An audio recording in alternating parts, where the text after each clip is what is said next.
말씀 부여잡고 기도할 때 여러분의 기도 가운데 불이 임하고 또 하나님께서 만져주시는 것이 경험되어지는 시간 될 수 있기를 주의 이름으로 축복합니다. 아멘. 우리가 계속해서 출애굽기를 살펴보고 있는데요. 오늘부터는 이제 10계명입니다. 출애굽 후 3개월의 광야 생활을 마치고요. 드디어 시내산에 도착하게 됩니다. 모세가 시내산에 여러 번 올라가게 됩니다. 하나님을 만나기 위해서 시내산으로 올라가서 뭘 받아서 내려왔을까요? 10계명이라고 말씀하시면 한 30% 정도 정답입니다. 10계명뿐만 아니라 율법 전체를 받게 되고요. 또 성막 설계도를 받았죠. 그 외에 또 받은 게 있습니까? 모세 오경을 받게 됩니다. 그래서 최소한 레위기와 또 창세기, 출애굽기를 시내산에서 받고 썼을 것으로 추측할 수 있습니다. 우리가 이제 10계명을 마치고 나면요, 성막에 대해서 살펴보기로 하고 오늘부터는 10계명을 우리가 차근차근 살펴보도록 하겠습니다. 21장에서 23장까지는 10계명이 확대된 율법에 대해서 다루고 있습니다. 율법에는요, 형법이 있습니다. 민법이 있습니다. 또 종교법, 도덕법이 있습니다. 이것을 이제 의식법, 사회법이라고 하는데요. 형법은 사형과 관련된 것입니다. 공동체 내에서 누굴 사형시키느냐? 유괴한 자, 그 다음 고의로 살해한 자, 그리고 부모에 대해서 저주하고 부모를 구타한 자는 사형시키라라고 하나님께서 율법으로 명하셨죠. 그리고 민법은요, 피해 보상 제도입니다. 누군가에게 맞았습니다. 그럼 어떻게 보상해야 되는지, 또 소나 짐승들이 더비 받았습니다. 그럼 어떻게 또 보상하고, 내가 또 밭을 태우다가 집에 불을 내었을 때, 아니면 뭔가를 빌렸는데 이걸 파손시켰을 때, 잃어버렸을 때 어떻게 보상해야 되는지가 민법에 나와 있습니다. 그리고 종교법에는 이제 절기를 지키라는 것이죠. 특별히 최소한 아무리 믿음이 없어도 유월절, 오순절, 또 초막절은 하나님 앞에 나와서 예배드려야 된다. 그리고 종교적으로 죽여야 될 이들이 있는데 무당들, 그리고 우상 숭배하는 자들은 죽여야 된다라고 종교법에서 말씀하고 있습니다. 그 외에 이제 도덕법을 보게 되면 약한 자를 돌아봐야 되는 것, 그리고 고리대를 하지 말고 또 이자 없이 빌려줄 것, 유언비어를 배포하지 말 것, 이런 것들에 대해서 이야기를 하고 있습니다. 이런 법들을 쭉 모아보고 세어보면요, 총 613가지입니다. 그래서 하라는 것이 248가지고요. 하지 말라는 것은 365가지. 외우실 때 매일 하루에 한 가지씩 하지 말라고 하는구나. 그래서 365개, 총 613개의 율법이 있습니다. 이것들을 압축하게 되면 모두 이제 10계명에 613가지가 포함되는 것이죠. 여러분이 10계명을 생각하면 퍼뜩 떠오르는 이미지가 무엇입니까? 딱딱하다, 어렵다, 얽어맨다 라고 생각합니다. 10계명을 보게 되면 하라는 적극적인 계명이 2개가 나오죠. 4계명과 5계명입니다. 그 외에는 하지 말라, 금지적인 교훈입니다. 그래서 우리가 그동안 가지고 있는 10계명에 대한 딱딱한, 얽어맨다, 어렵다라는 고정관념을 우리가 몇 시간에 걸쳐서 한번 바꿔보도록 하겠습니다. 이 계명이라는 뜻은요, 검령, 명령, 규칙, 법규의 의미가 내포되어 있습니다. 신구약 성경 가운데 10계명이라는 단어가 나올까요? 10계명이라는 단어는 나오지 않습니다. 대신 성경에 나오는 이름은요, 정급판이나 아니면 두 돌비나 10 말씀들, 언약의 말씀들로 나타나고 있습니다. 그런데 왜 10계명이라고 우리가 붙이느냐? 19세기에 스코틀랜드의 우셔라는 대감독이 붙인 이름인데 10계명, 10가지 계명 좋잖아요. 그래서 지금까지 우리가 10계명이라는 이름으로 사용하고 있습니다. 10계명을 보게 되면 하나님이 어떤 분이신지, 하나님의 속성에 대해서, 그리고 하나님께서 우리를 향해서 무엇을 요구하시는지, 하나님의 뜻이 압축되어서 담겨 있는 것이 10계명입니다. 우리가 10계명을 지키지 않는다고 구원이 취소되는 것은 아닙니다. 하지만 우리는 10계명을 지킴으로 우리가 하나님의 자녀답게 살아갈 수 있고, 아멘, 하나님과의 친밀한 교제를, 풍성한 교제를 경험할 수 있습니다. 아멘. 구체적으로 말씀드리면 우리는 10계명을 통해서 무엇이 선이며 무엇이 악인지를 깨달을 수 있고, 또 10계명을 지킴으로 우리가 죄를 덜 짓게 되고, 또 십계명을 지킴으로 하나님께서 우리에게 주시는 복들을 경험할 수 있으며 아멘. 우리가 십계명은 쉽게 지킬 수 있는 게 아니구나. 나는 연약하구나. 십계명을 지키다가 실패하는 과정을 통해서 더 하나님을 붙들고 아멘. 나 자신의 연약함을 발견하고 더욱 하나님께 매달리게 하기 위해서 하나님께서 우리에게 십계명을 주셨습니다. 아멘. 십계명은 두 돌판에 하나님께서 직접 기록하셨습니다. 두 부분으로 나눌 수 있는데요. 먼저 첫째 돌판에는 1에서 4계명이 기록되어 있습니다. 하나님과 인간의 수직적인 관계, 하나님을 향한 바른 태도를 다루고 있죠. 하나님을 향한 바른 태도가 무엇이라는 거예요? 바로 하나님을 사랑하라는 겁니다. 아멘. 두 번째 돌판에는 5계명부터 10계명까지가 있습니다. 인간과 인간의 수평적인 관계, 이웃을 향한 의무를 감당하라는 거예요. 이웃을 향한 의무가 무엇입니까? 바로 이웃을 사랑하라는 것이죠. 아멘. 하나님을 향한 바른 태도를 가진 사람이 이웃에 대한 의무를 잘 감당할 수 있다는 거예요. 아멘. 우리가 십계명을 외울 때에 주일학교 때 다 외우셨죠. 다 외우실 수 있는데 우리가 다시 한번 십계명을 쉽게 외우는 방법을 한번 외워보도록 하겠습니다. 한번 따라해 보세요. 1절 나 외에는 다른 신을 두지 말라. 1절 나 외에는 다른 신을 두지 말라. 이는 이상한입니다. 이 이상한 우상을 섬기지 말라. 이상한 우상을 섬기지 말라. 3은 삼가를 떠올리세요. 삼가 하나님의 이름을 망령되게 하지 말라. 삼가 하나님의 이름을 망령되게 하지 말라. 4는 사업을 떠올리시는 거예요. 사업하지 말고 안식일을 거룩하게 지키라. 사업을 하지 말고 안식일을 거룩하게 지키라. 5는 오늘도입니다. 오늘도 부모를 공경하라. 오늘도 부모를 공경하라. 6은요, 육혈포는 우리 일제시대 권총 이름이 육혈포입니다. 권총으로 살인하지 말라는 것이죠. 그래서 육혈포로 살인하지 말라. 육혈포로 살인하지 말라. 7은 칠보단장한 여인을 간음하지 말라. 칠보단장한 여인을 간음하지 말라. 8은 팔로 도둑질하지 말라. 팔로 도둑질하지 말라. 9는 구차한 변명으로 거짓 증거하지 말라. 구차한 변명으로 거짓 증거하지 말라. 10원 10원이라도 남의 것을 탐내지 말라. 10원이라도 남의 것을 탐내지 말라. 이렇게 10가지 계명을 하나님께서 우리에게 주셨습니다. 오늘은 1계명과 2계명을 한번 살펴보도록 하겠습니다. 자, 1계명은 뭐라고요? 1절 나 외에는 다른 신을 섬기지 말라. 아멘. 3절에 너는 나 외에는 다른 신들을 내게 두지 말라. 아멘. 미국 기독교인들에게 설문조사를 했습니다. 여러분의 1계명을 잘 지키고 있습니까? 80%가 잘 지킨다, 긍정적인 대답을 했습니다. 1계명을 잘 지키는 것이 아니라 사실은 1계명의 진짜 의미를 모르기 때문에 나는 하나님 섬기니까 됐지라고 하면서 긍정적으로 나온 통계라는 결과였습니다. 3절의 나 외에는 정확한 번역에는 너와 나 사이에라는 의미입니다. 너와 나 사이에 어떤 것도 끼어서는 안 된다는 겁니다. 아멘. 자, 미국 기독교인들이 1계명을 잘 지킨다라고 했을 때 정말 너와 하나님과 나 사이에 아무것도 없어서 이렇게 대답을 했을까요?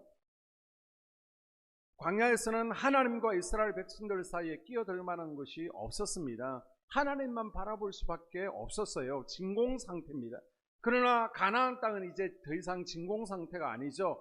바알과 아세라는 풍요의 신이 버티고 있습니다. 1월 성신 숭배가 있습니다. 또 애굽에서는 각가지 다른 신들을 경험했습니다. 10가지 재앙은 결국은 이 10개의 신들과 대적하는 10개의 신들을 심판하는 재앙이었습니다. 무려 400년간 여러 신들에 노출되어서 이들은요 우상 숭배에 빠질 위험이 있었습니다. 그래서 하나님께서는 너와 나 사이에 그것이 바알이든 아니면 아세라든 검송아지든 만몬이든 그 어떤 달콤한 신들이라고 할지라도 결코 끼어서는 안 된다라고 첫 번째로 말씀하신 것입니다. 아멘. 자, 그러면 현 시대에는 바알과 아세라 우상이 없으니까 나는 하나님을 믿고 교회 안에 있으니까 하나님과 나 사이에 끼어들 것이 없지 않나요? 그러나 사단 마귀는 끊임없이 하나님의 백성들이 하나님 아닌 다른 것을 절하고요 섬기기를 원합니다. 하나님과 나 사이에 끊임없이 뭔가를 끼워 넣으려고 시도하고 유혹하고 있습니다. 사도 바울은 이 세상에서 하나님보다 더 귀히 여기고 아까워하는 것, 붙들고 있는 것, 더 사랑하는 것, 다른 신, 바로 우상이다라고 정의하고 있습니다. 하나님 자리까지 올려놓은 것, 아니 하나님보다 더 사랑하는 것이 우상이라는 거예요. 우리 아이들에게는 뭐가 쉽게 우상이 될 수 있을까요? 게임이 우상이 될 수도 있을 거고, 아이돌, 연예인들이 우상이 될 수도 있을 거예요. 아이돌의 원 의미가 뭡니까? 바로 우상이라는 뜻입니다. 그럼 어른들에게 뭐가 우상이 될 수 있을까요? 자녀가 우상이 될 수 있을 거고, 아니면 물질이 우상이 될 수 있습니다. 자, 디모데전서 6장에 보게 되면 돈을 사랑함이 일만 악의 뿌리가 되나니 이것을 탐내는 자들은 미혹을 받아 믿음에서 떠나 많은 근심으로써 자기를 찔렀도다. 아멘. 모압과 암몬 백성들이 숭배하고 또 유대 백성들이 함께 숭배했던 그모스 만몬신이 뭡니까? 바로 물질의 신이죠. 우리는 분명한 물질관을 가지고 살아야 됩니다. 아멘. 돈은 우리 삶을 윤택하게 해줘요. 행복하게 합니다. 돈으로 못할 일이 없어졌습니다. 그래서 돈만 있으면 남자도 여자가 될 수 있는 세상이잖아요. 돈만 있으면 얼굴도요 연예인처럼 바꿀 수가 있습니다. 그러나 돈을 사랑하게 되면 우리에게 물질을 주시는 분도 하나님이신데 아멘. 물질이 이제는 더 크게 보이고 결국 하나님이 보이질 않게 됩니다. 하나님을 가려버리게 되죠. 입으로는 하나님을 제일 사랑한다라고 하지만 막상 어떤 문제가 생겼을 때에 하나님보다 돈이 앞서고요, 돈이 기준이 되는 것을 발견하게 됩니다. 돈이면 뭐든지 다 할 수 있다. 돈을 사랑하는 것이 만몬 우상을 숭배하는 것임을 기억할 수 있기를 바랍니다. 아멘. 1계명의 결론은요, 하나님 사랑입니다. 아멘. 하나님보다 그 무엇도 더 사랑하지 말라는 것입니다. 아멘. 자꾸 하나님과 나 사이에 뭔가가 끼어들려고 합니다. 물질이 끼어들려고 하고요, 세상 쾌락이, 이색의 정욕과 안목의 정욕이 끼어들려고 합니다. 가족이 끼어들려고 합니다. 우리가 섬겨야 될 대상은 오직 하나님밖에 없는 줄로 믿습니다. 아멘. 두 번째 계명은요, 우상을 만들지 말라, 절하거나 섬기지 말라는 것입니다. 자, 4절과 5절에 너를 위하여 새긴 우상을 만들지 말고 또 위로 하늘에 있는 것이나 아래로 땅에 있는 것이나 땅 아래 풀 속에 있는 것에 어떤 형상도 만들지 말며 그것들에게 절하지 말며 그것들을 섬기지 말라. 나 내 하나님 여호와는 질투하는 하나님이지 나를 미워하는 자의 죄를 갚되 아버지로부터 아들에게로 3, 4대까지 이르게 하거니와. 아멘. 이 계명은 1계명과 비슷하지만 차이점이 있습니다. 1계명은 다른 신을 쳐다보지 말고 하나님만 사랑하는 것입니다. 2계명은 뭐예요? 그러면 하나님을 어떻게 사랑할 것인가? 하나님을 어떻게 쳐다볼 것인가? 사랑하는 방법을 설명하고 있습니다. 자, 그 방법이 뭐라는 거예요? 4절을 보게 되면 너를 위하여라고 되어 있습니다. 모든 우상의 동기는 자기를 위해서죠. 우상은요, 나를 위해서 만들고 섬기는 것입니다. 내 미래가 불확실하니까, 불안하니까, 두려우니까 우상을 만들게 되고요, 그 우상을 섬기게 됩니다. 수능 시험이 다가오게 되면 여고 학생들, 여학생들이 앉았던 방석을 깔고 시험을 보면 수능 점수가 잘 나온다라고 해서 한때 여고에 들어가서 방석을 훔쳐오는 일들이 있었습니다. 또 수능이 기간이 되어지면 자동차 로고를 떼가지고 간다라고 그래요. 소나타 S를 떼가지고 가면 인서울, 서울대학에 간다라고 그러고요. 또 K9, K자를 떼가지고 가면 또 고려대에 붙는다라고 해가지고 이런 얼토당토한 일들이 벌어지게 됩니다. 왜 그렇다고요? 불안하니까. 나를 위해서. 출애굽기 32장에 보게 되면요, 지도자 모세가 시내산에 올라가서 40일 동안 내려오지를 않습니다. 이제 백성들의 마음이 불안해지는 거예요. 야, 죽은 거 아니야? 그래서 뭘 만들어요? 송아지 형상을 만듭니다. 이 이스라엘 백성들도요, 자기 자신들을 위해서 우상을 만들었습니다. 자, 32장 8절을 읽어봅니다. 그들이 내가 그들에게 명한 길을 속히 떠나 자기를 위하여 송아지를 부어 만들고 그것을 예배하며 그것에게 제물을 드리며 말하기를 이스라엘아, 이는 너희를 애굽 땅에서 인도하였는 너희 신이라 하였도다. 아멘. 아멘. 자기를 위하여 송아지를 부어 만들고 그것을 예배하며. 하나님은 섬김의 대상이지 이용의 대상이 아닙니다. 우리가 하나님을 위해서 존재하는 것이지 하나님이 나를 위해서 사용되어서는 안 되는 거예요. 아멘. 자, 그러면 새긴 우상은 무엇입니까? 성경은 새긴 우상에 대해서 여러 번 언급하고 있습니다. 민수기 21장에 보게 되면 이스라엘 백성들이 광야에서 원망하다가 하나님의 징계로 불뱀에 물려 죽게 되었죠. 훈련받기 전에는 원망하고 불평하면 하나님께서 필요를 공급해 주셨습니다. 왜요? 아직 초신자이기 때문에, 영적 어린아이이기 때문에 목마르다 그러면 생수를 주시고요, 배고프다 그러면 만나를 주셨습니다. 그러나 이제는 시내산에서 1년간 훈련받은 후에는 원망하고 불평하면 하나님께서는 그때부터요 징계하시고 때리시고 죽이십니다.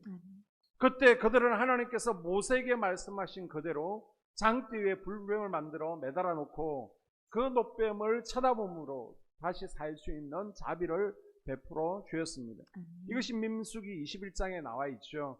자, 그런데 문제는 뭐냐? 열왕기하 18장 4절에 보게 되면 훗날 이스라엘 백성들이 그 노뱀, 예전에 광야에서 우리가 원망 불평했을 때 독사의 독을 면하게 해주었던, 다시 살게 해주었던 그 노뱀 앞에 분향하고 경배하고 있는 모습을 볼 수 있습니다. 아마 처음에는 하나님 은혜가 감사해서 우리 원망 불평하지 말자, 그런 의미로 기념물로 보관하고 싶었을 겁니다. 그런데 이것이 시간이 지나면서 마침내 우상이 되어버리고 맙니다. 기념물, 상징물이 경배의 대상이 된 것입니다. 그래서 여러분, 십자가도 조심해야 됩니다. 그래서 장로교 보수교단에서는 아예 강단에서 십자가조차도 걸어놓지를 않는 교회들이 있습니다. 왜요? 많은 기독교인들이 십자가의 의미는 잊어버린 채 그냥 그 털만 붙들고 있기 때문입니다. 십자가는 예수 그리스도의 사랑과 용서의 의미를 가지고 있는 줄로 믿습니다. 아멘. 그 영적 의미를 붙들어야 되는 거예요. 아버지. 그런데 십자가를 몸에 지니고 다니면 왠지 화를 면할 것 같아. 어떤 분은요, 성경차에 십자가가 달려 있습니다. 그래서 기독교인인지 물어보면 아니에요. 그런데 왜 달고 다녀요? 이 십자가를 달고 다니면 사고가 나지 않을 것 같으니까 백밀러에 사고 나지 말라고 부적처럼 걸고 다니는 이들이 있습니다. 십자가를 몸에 지니고 있어야 밤에 잠이 잘 온다, 악몽을 꾸지 않는다. 그러면 이미 그 십자가는요, 그 사람에게 우상이 된 것입니다. 천주교에서도 마리아상, 마리아가 예수님의 어머니니까 존경의 대상이죠. 의미가 있죠. 그런데 이것이 우상이 되어버리고 성인들, 우리가 존경해야 되는 신앙의 위인들이죠. 그런데 그것을 형상으로 만들어서 마리아나 또 성인들에게 기도하는 것, 이것도 우상 숭배에 해당되는 거예요. 1517년 종교개혁의 화두가 무엇이었습니까? 성자 숭배하지 말자, 마리아 숭배하지 말자, 교황 숭배하지 말자는 겁니다. 우리가 성경대로 돌아가자는 거였어요. 고린도전서 10장 20절에 보게 되면 제사 지내는 것, 비인격체에게 절하는 것도 우상 숭배에 포함된다라고 분명히 말하고 있습니다. 고린도전서 10장 20절에 대저 이방인이 제사하는 것은 귀신에게 하는 것이요, 존경이 아니라는 거예요. 일제시대에 일본의 800만 신을 모시는 신도, 신사의 머리 숙여 참배한 것도 이거는 존경이 아닙니다. 분명한 우상 숭배인 줄로 믿습니다. 아멘. 하나님은 우리를 찾아오실 때 한 번도 어떤 형상으로 찾아오시지 않았습니다. 음성으로 찾아오셨고요, 말씀으로 찾아오셨습니다. 아멘. 5절에 보게 되면 우리 하나님은 질투하는 하나님이심을 밝히고 있습니다. 아멘. 우상에 절하지 말고 섬기지 말라. 아멘. 하나님에게는요 질투의 속성이 있습니다. 아멘. 여러분이 길을 가는데요, 저 시내 은행동 거리를 가는데 나랑 전혀 상관없는 남녀가 팔짱을 끼고요 룰루랄라 데이트를 하고 있습니다. 그러면 기분이 어때요? 전혀 상관없죠. 나랑 상관없는 사람인데. 그런데 내 남편이요 처음 보는 여자랑 룰루랄라 웃으면서 팔짱을 끼고 가고 있습니다. 기분이 어때요? 내가 이미 포기했다, 저 남자는 사랑하지 않는다, 그러면 괜찮죠. 그런데 사랑하지 않으면 무슨 짓을 하고 다녀도 그냥 냅두겠지만 나랑 상관없기 때문에 사랑하면요 질투가 나는 겁니다. 문제가 있는 겁니다. 사랑, 십계명에는 하나님의 사랑이 절절히 녹아있는 줄로 믿습니다. 아멘. 그래서 예수님께서는 십계명을 한 문장으로 녹여내시죠. 그것이 마태복음 22장 37절입니다. 우리 다 함께 읽습니다. 예수께서 이르시되 내 마음을 다하고 목숨을 다하고 뜻을 다하여 주 너의 하나님을 사랑하라 하셨으니. 아멘. 아멘. 뭐 하라는 거예요? 내 마음을 다하고 아멘. 뜻을 다하고 아멘. 내 목숨을 다하고 정성을 다해서 하나님을 사랑하라라고 말씀하셨습니다. 아멘. 이것이 1계명과 2계명의 요약입니다. 아멘. 자, 그래서 우리는 10계명을 지금도 지켜 나가야 되는데 1계명과 2계명을 잘 지켜나가는 방법은 무엇입니까? 우리가 2계명을 잘 지키기 위해서 가장 먼저 해야 될 것은요, 하나님은 누구신가를 우리가 바로 아는 것입니다. 아멘. 하나님에 관한 바른 지식이 우선되어야 됩니다. 아멘. 우리가 하나님을 정확하게 알지 못하면요, 서로 하나님을 믿고 섬긴다고 생각하지만 하나님이 아닌 다른 존재를 믿고 섬기는 일이 발생할 수 있다는 거예요. 하나님께서 기뻐하시지 않는 방법으로 하나님을 섬기는 경우가 생겨날 수 있다는 것입니다. 그래서 성경은요, 무엇보다 하나님이 누구신지를 분명하게 밝히고 있습니다. 아멘. 그리고 우리가 그런 하나님을 어떻게 섬겨야 되는지를 성경은 깨닫게 해주고 있습니다. 아멘. 그래서 우리가 1, 2계명을 잘 지키기 위해서는 먼저 뭘 해야 돼요? 성경을 알아야 되는 겁니다. 아멘. 성경을 배워야 되는 겁니다. 아멘. 무엇보다 중요한 것은 말씀을 부지런히 공부하고 그 가운데 하나님이 어떤 분이신지를 깨달아 가야 되는 것입니다. 아멘. 그래서 여러분 10계명, 1, 2계명을 잘 지켜나가기 위해서 또 우리가 말씀을 배우는 것을 설계하고 사모할 수 있기를 당부를 드립니다. 아멘. 또 한 가지 우리가 1, 2계명을 잘 지키기 위해서는 예배하는 예배자의 삶을 살아야 됩니다. 아멘. 제가 누누이 말씀드리지만 여보 사랑해, 말로만 안 된다는 것이죠. 행동으로 보여야 됩니다. 아멘. 그 행동이 뭐예요? 이기석 권사님 행동이 뭐예요? 네, 설거지 하는 거. 전성규 집사님 또 뭐예요? 청소하는 거. 이한구 권사님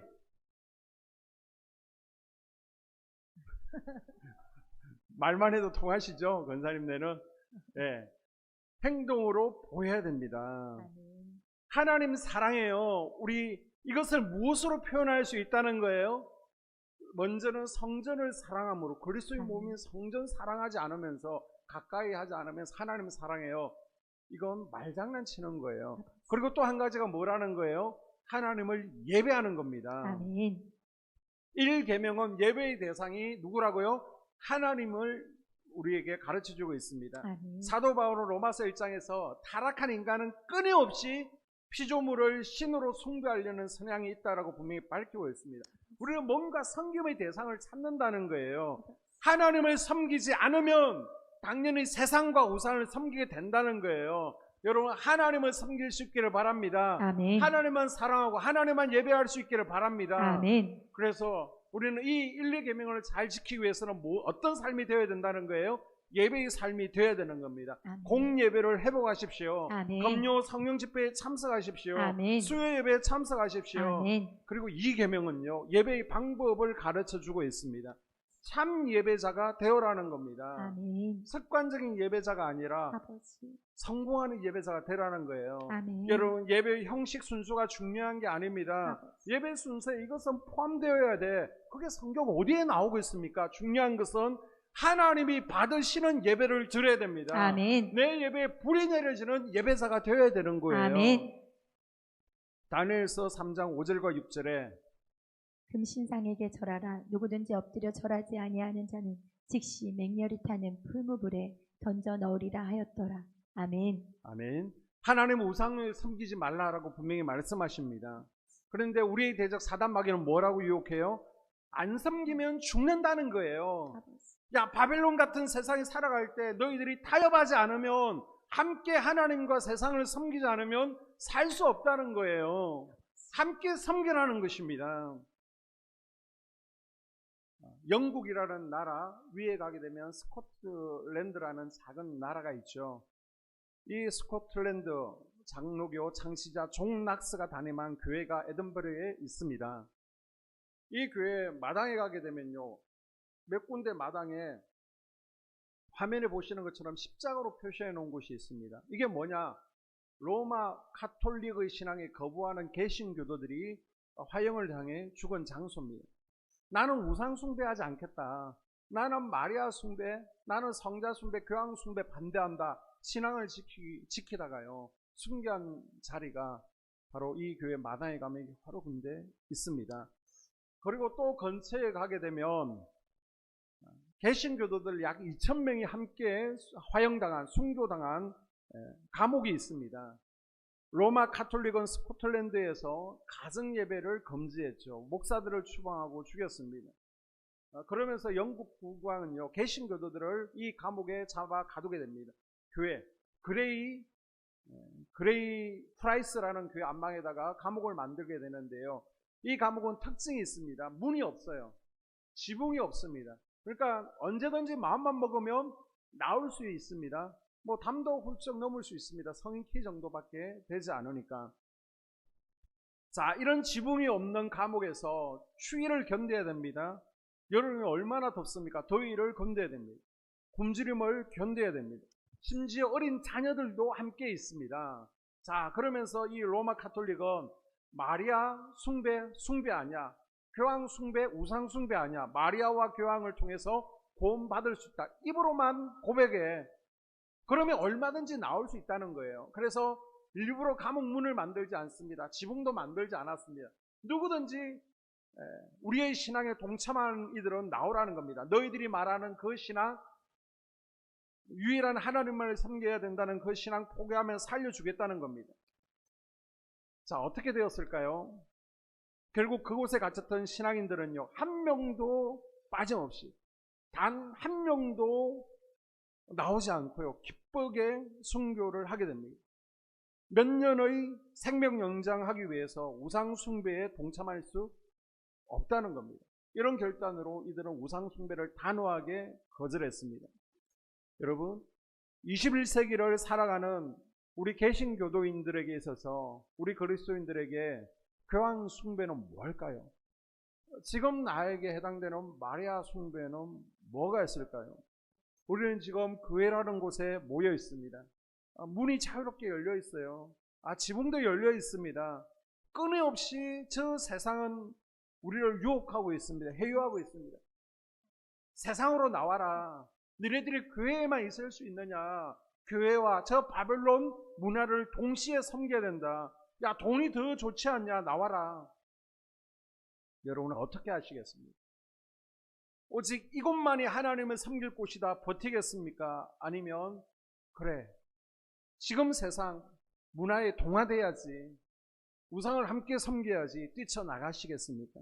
여러분, 교회는 구원의 방주입니다. 아멘. 나는 죽을지라도 이 방주에서 나가지 않겠다. 아멘. 우상 숭배에 동참하지 않겠다. 남편이 뛰쳐나간다고 같이 뛰쳐나가지 마십시오. 자녀들이 못 견디겠다고 뛰쳐나간다고 함께 뛰쳐나가지 마십시오.